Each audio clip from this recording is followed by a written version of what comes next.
Mga katrops, welcome back ulit kayo sa aking channel Sports React PH at ngayon na ay pag-uusapan natin ang balitang nagreklamo nga daw ang Golden State Warriors sa NBA. Pag-uusapan na rin nga natin ngayon dito sa ating panibagong video ang balitang posibleng mag-request na rin nga daw ng trade si Paul George mula sa Los Angeles Clippers.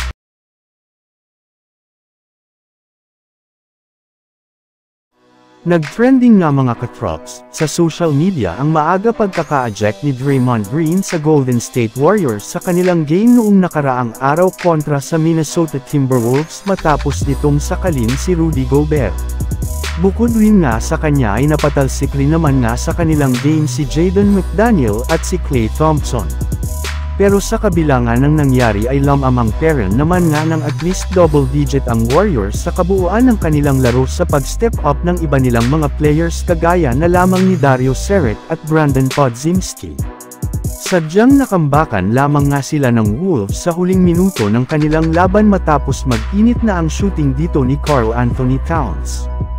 Kaya sa huli ay nakuha peren naman nga ng Minnesota Timberwolves ang panalo na siyang rason bakit umangat na sa 8 wins at 2 losses ang kanilang record sa standings ng Western Conference. Pero sa pagtatapos nga ng kanilang laro ay inamin nga ng head coach ng Warriors na si Coach Steve Kerr na hindi niya naintindihan bakit pati si Klay Thompson ay pinatalsik sa kanilang naging laro.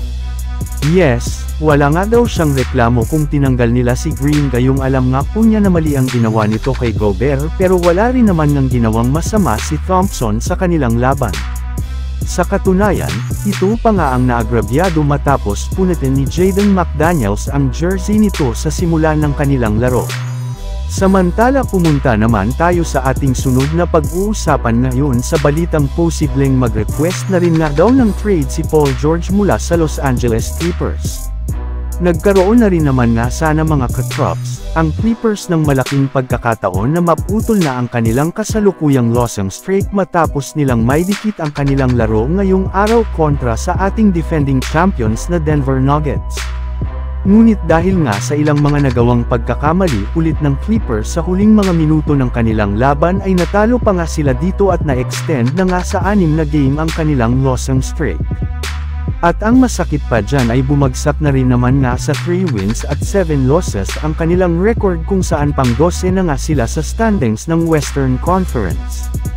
Kaya dahil nga dyan ay hindi na rin naman na napipigilan pa ng kanilang mga players at coach na mainis at madismaya sa resulta ng kanilang mga laro gayong paunti-unti na nga silang nauubusan ng pasensya at plano kung papaano gagana ang kanilang bagong lineup.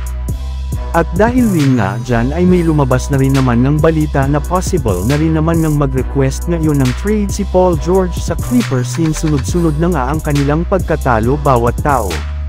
At base nga sa pinakahuling inilabas na balita, kabilang nga daw sa mga kupunan na gusto nitong sunod na paglaruan ay ang Miami Heat, Los Angeles Lakers at Golden State Warriors.